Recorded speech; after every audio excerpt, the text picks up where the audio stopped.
Pak Taufik, Bapak nanti lihat pemerintah akan menduplikasi cara-cara yang dipakai di RRC. Dalam komunikasi, antara lain dibilang media dikendalikan habis mainstream. Dan kedua, ada yang namanya buzzer. Orang yang melakukan satu dasarnya keyakinan, kekuatannya sama dengan 100 atau 1000 orang yang melakukan sesuatu berdasarkan kepentingan. Kita bisa ini, pinter ini, sekolah tinggi-tinggi, tujuannya buat apa? Oke. Buat memberi manfaat orang lain. Kontributif. Sebaik-baiknya manusia ada yang bermanfaat.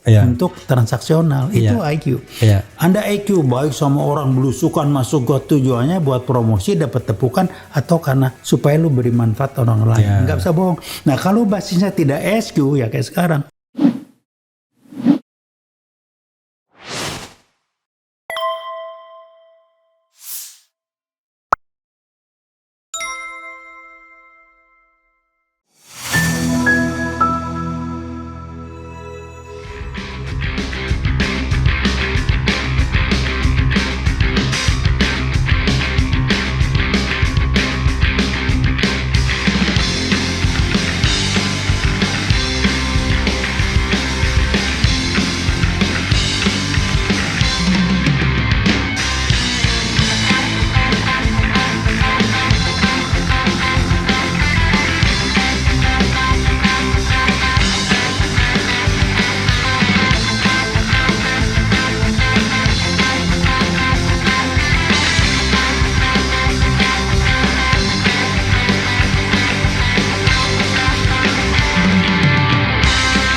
Ini menarik kecil, saya cukup kumpulin ya.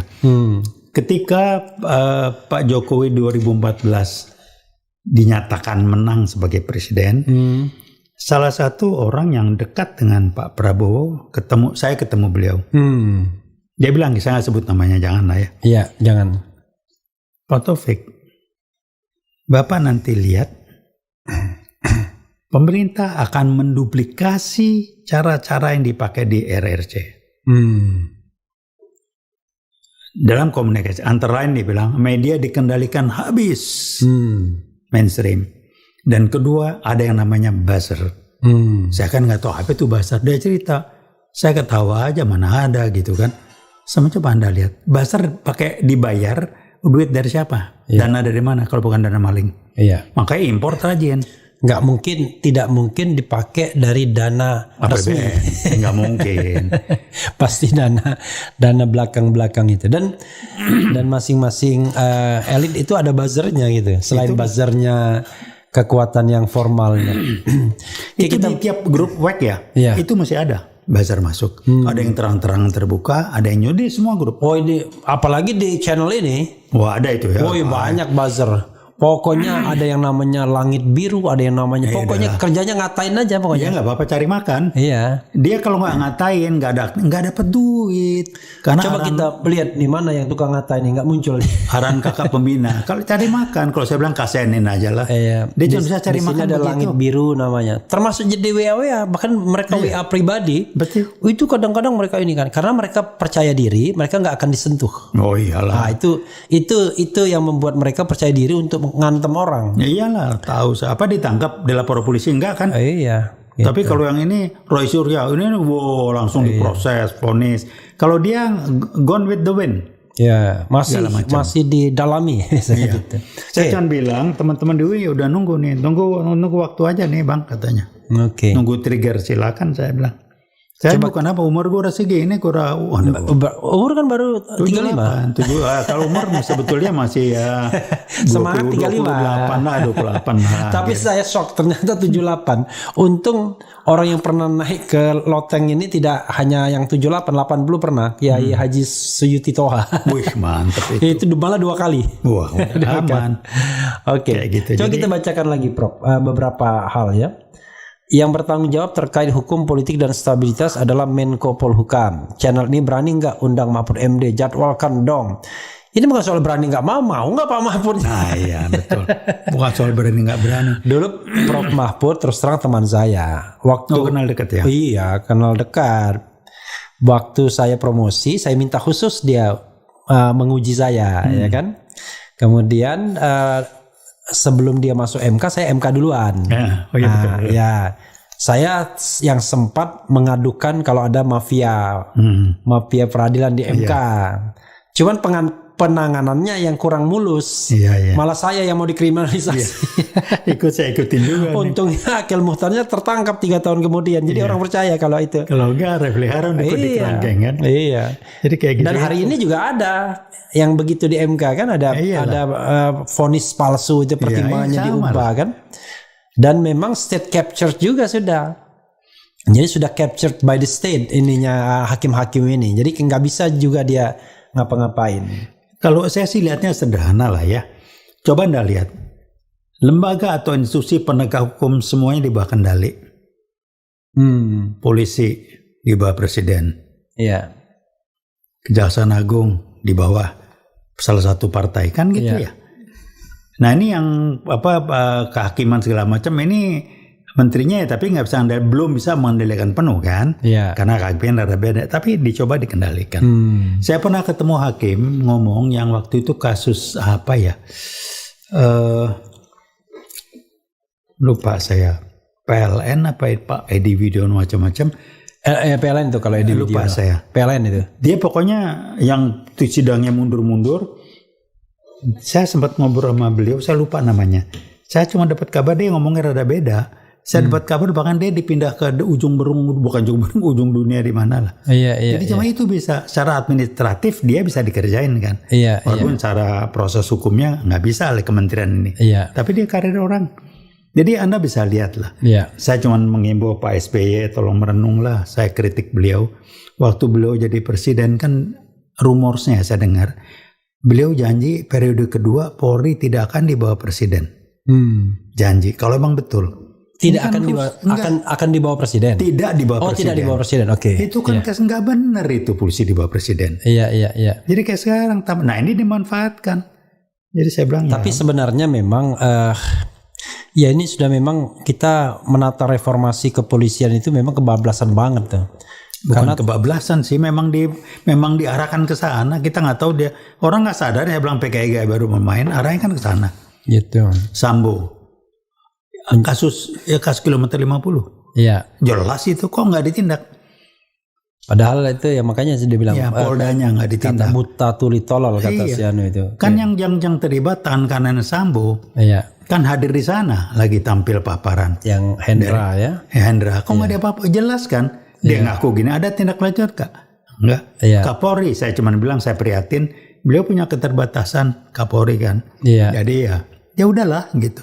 Kemudian Densus 88. Teroris Mose Islam. Jadi memang diarahkan ke sana. Jadi Islamofobia dari itunya si Bush Amerika dimanfaatkan dengan ISIS-nya itu. Karena yang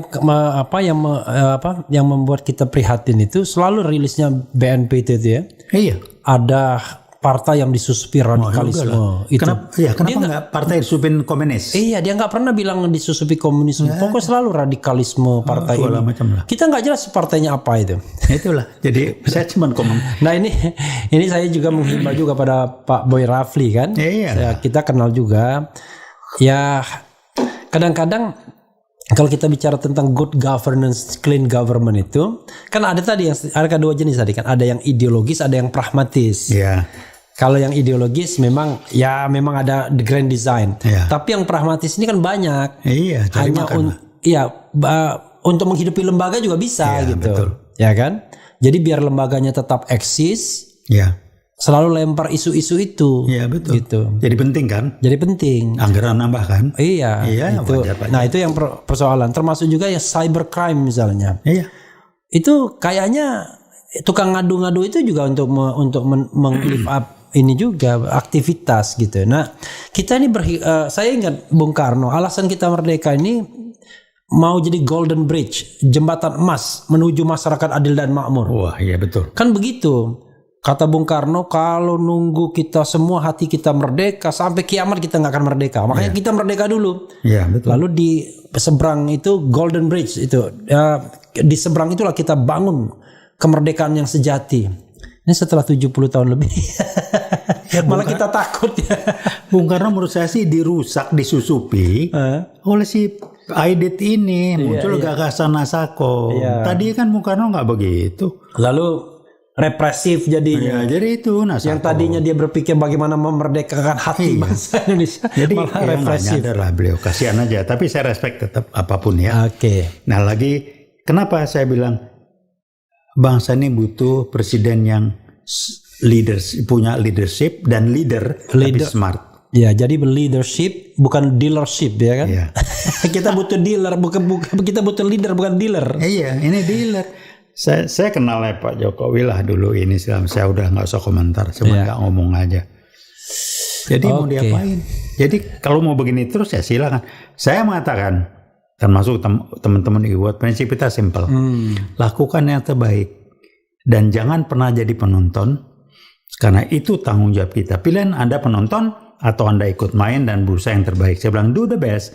Kita sepakat, hasilnya lillahi ta'ala. Ya, Veritas, probitas, karena kalau kita bicara mengenai tugas profetik, tugas kenabian, amar ma'ruf nahi mungkar, yang nggak boleh. Kalau kita diam aja melihat kemungkaran, dosa kita. Iya. Jadi memang pilihannya adalah ya tadi, memang kan kita ada berusaha untuk memisahkan antara urusan dunia dan akhirat. Iya. Seolah-olah dua hal yang terpisah. Betul. Padahal kemarin Prof saya main-main walaupun, tapi serius omongan saya. Kita ini membutuhkan pemimpin yang tidak hanya material leader, tapi juga spiritual leader. Iya, maksudnya apa? Pemimpin atau presiden yang mendorong sebanyak mungkin rakyat Indonesia atau warga negara Republik Indonesia masuk surga. Ketawa orang.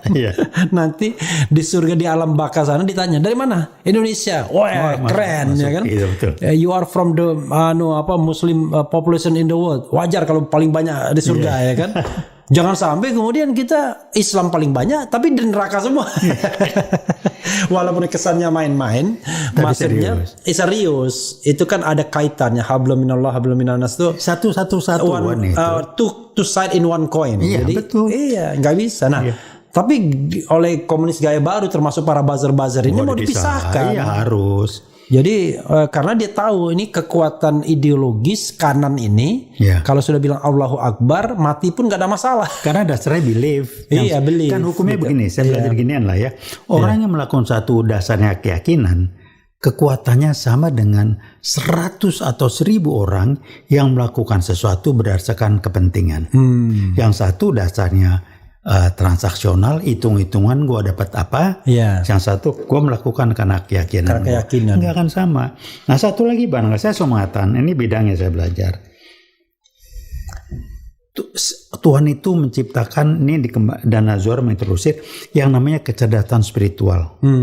Dia adalah induk sumber dari semua kecerdasan manusia. Harusnya disebut Dana Zohar mengatakan the age of intelligence. Harusnya IQ kita pun basisnya SQ. Apa? Kita bisa ini, pinter nih, sekolah tinggi-tinggi, tujuannya buat apa? Buat memberi manfaat orang banyak. Kontributif. Sebaik-baiknya manusia ada yang bermanfaat. Untuk transaksional itu IQ. Anda IQ baik sama orang belusukan masuk ke tujuannya buat promosi, dapat tepukan, atau karena supaya lu beri manfaat orang lain. Nggak bisa bohong. Nah kalau basisnya tidak SQ ya kayak sekarang. Jadi jenjang akademis, profesor ini termasuk gue jadi profesor kan. Itu buat keren-kerenan. Tolong tanya diri Anda, apa yang sudah Anda berikan, apa yang sudah Anda kontribusikan buat kemanfaat orang banyak dengan titel jabatan Anda. Tolong jawab itu, tulus ikhlas. Tolong nggak SQ base. Kalau nggak SQ base hitung-hitungan. Transaksional ini cuma pilihan kok. Nah, bangsa ini dibikin kacau karena dibikin transaksional lebih dihargai. Iya.